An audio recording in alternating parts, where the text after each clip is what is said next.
to understand what your body needs and to give your body what it needs. Because when you take care of your body will take care of you. So all the nutrients and the sleep and the water that you need.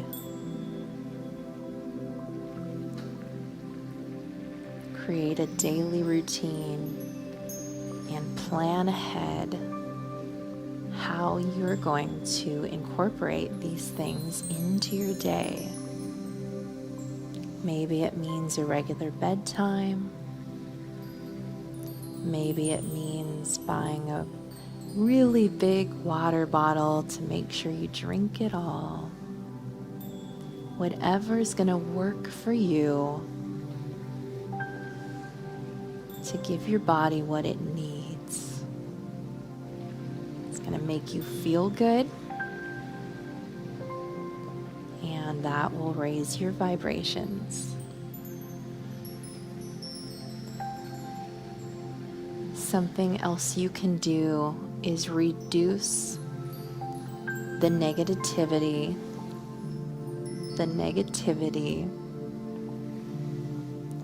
that you are bringing into your life. So often we consume things and are exposed to things that make us feel kind of gross, and we feel like we just have to deal with it. But in reality, you actually have more control over some things than you realize. One example is social media. Maybe you have a friend that you follow who is constantly complaining and constantly posting negative things and rants and things that bring you down every time you see them. And you don't have to actually unfriend your friend. You can still stay connected, but maybe change your settings so you don't see their posts as much. So you're not taking in their content. You do have control over that. Maybe you like to watch the news. There's a lot of negativity in the news. And if you are overwhelming yourself with that information, that's going to start to bring down your vibrations. So maybe tune out for a while. What kind of music do you listen to? Is it aggressive with hateful or angry lyrics? Or is it something that brings you joy and makes you smile? Making little shifts into the kind of content you're consuming can make a huge difference in your vibrational energy.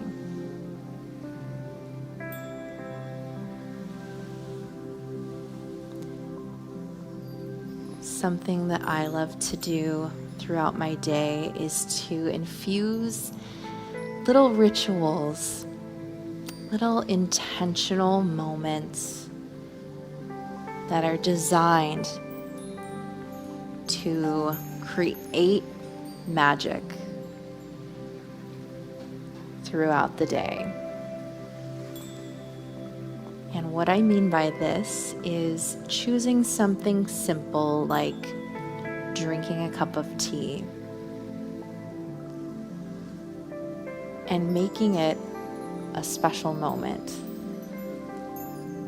So you want to put down your phone and shut out all distractions and focus simply on the act of drinking your tea.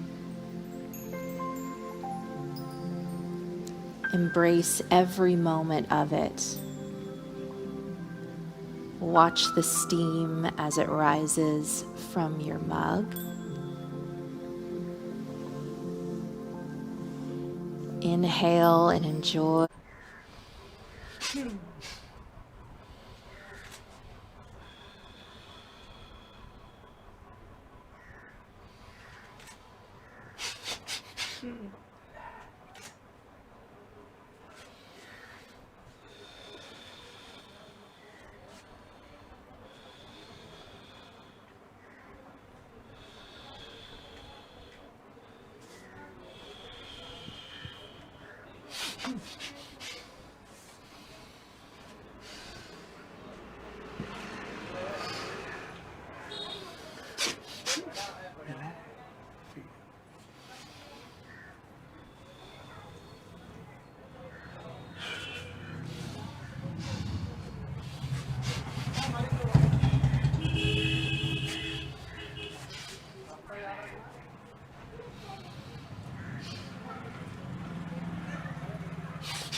Slow, slow.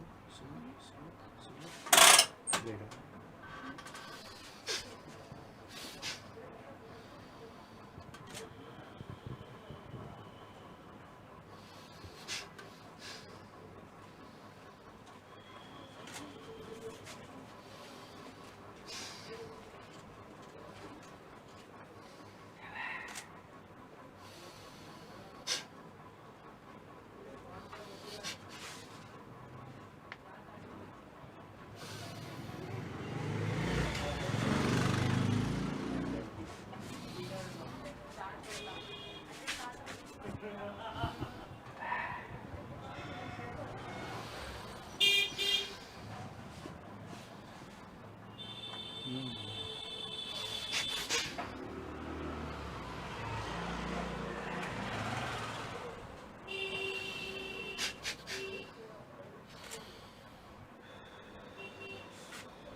And breathe.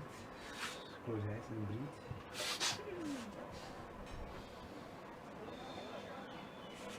Relax.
There is no requirement, there is no need for anything from you. You can relax.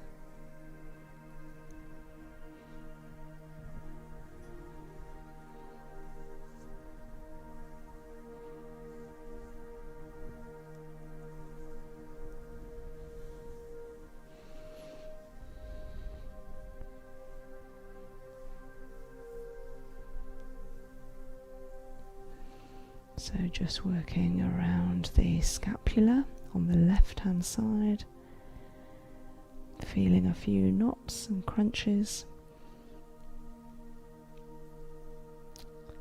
encouraging the weight of the shoulder into my hand in order that the muscles aren't activated. And now just agitating the edge of the scapula in order to shift any blockage and toxins, all of those lactic acids and uric acids that are pooling behind the scapula. And letting them go, smoothing them away. Nice and warm. This is what should be happening. It should be going nice and rosy.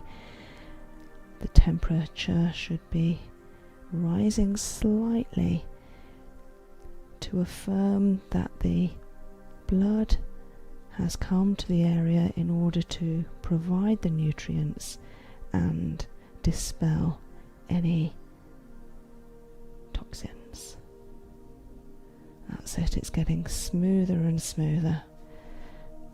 Now working into the scapula with a little knuckling.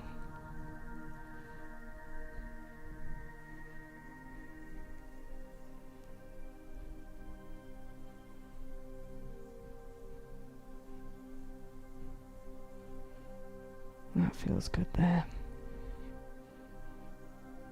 And shifting them. It's all about agitating and shifting. Always upwards.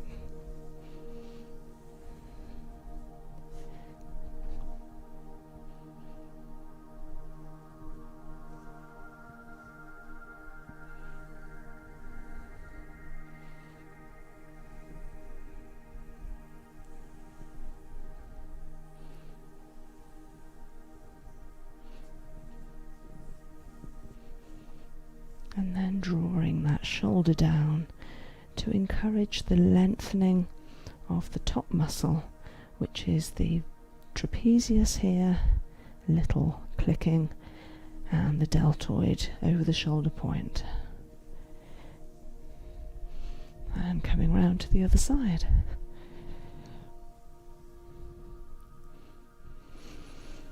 Again, working round that scapula. To the mid trapezius, clearing knots, smoothing the way for a little further work up there later. And just bringing the arm to the back, encouraging the scapula to let go and release, lengthening out those muscles.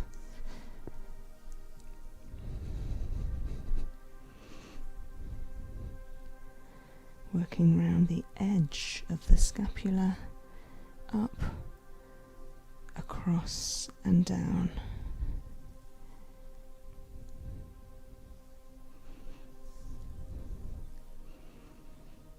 Yeah, it's not so bad over here. It's normally the right side that folks have crunches and toxins stuck in their scapulae, but actually in Katie's case it's her left. It might be different when I come to the very top of the trapezius.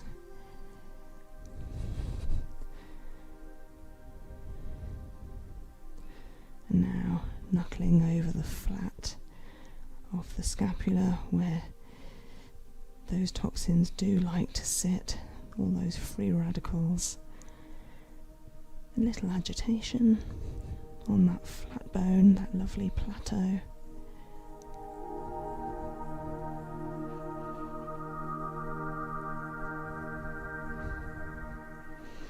And smoothing them away upwards.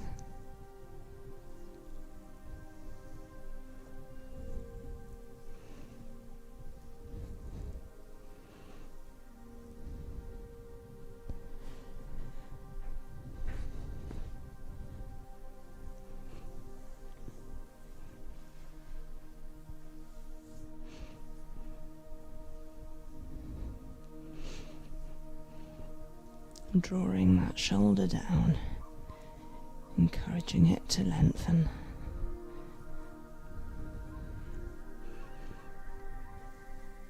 And introducing my favourite, the effleurage. Coming up the back, ensuring to include the whole back, the mid to the upper, around those shoulder points down the sides, applying pressure upwards, up the neck. Nice strong hands, up the neck. And now working around the neck and trapezius, using my thumbs in a petrissage motion in the mid and upper parts of this trapezius, the diamond-shaped muscle.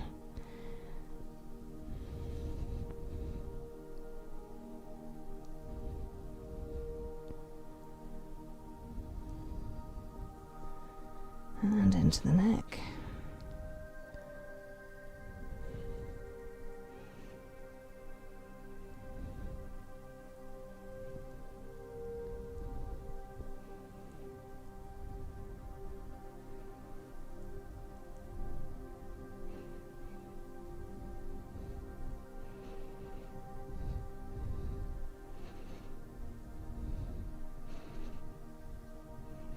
This is one of my favourite moves, the overlapping palms working over the sides of the neck, the sternocleidomastoid muscle, which takes so much strain, often held at an angle that means it has to work far harder than necessary.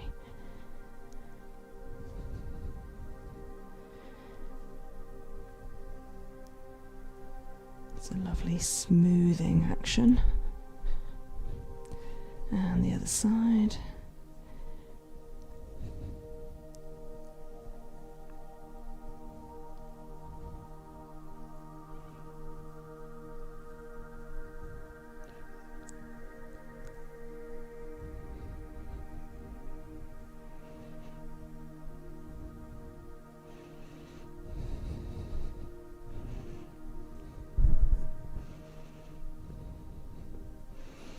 Working on acupressure points that I can reach quite easily while Katie's on her front.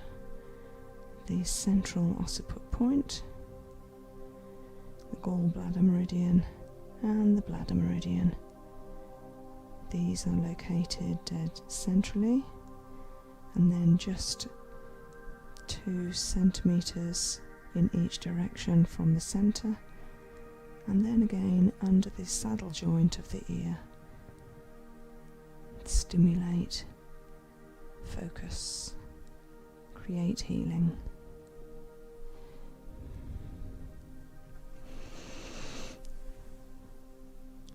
Introducing hands to the lower back, making sure nowhere is getting cold. The temperature outside has just started to drop a little, just starting to go autumnal here in the UK, and so making sure Katie is nice and warm.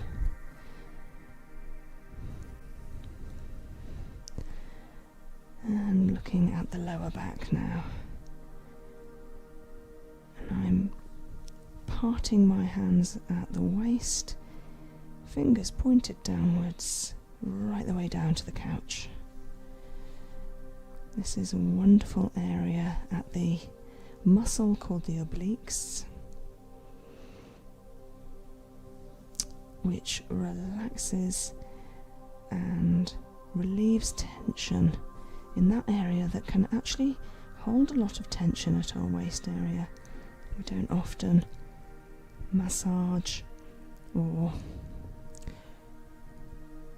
give therapy in any way to that area.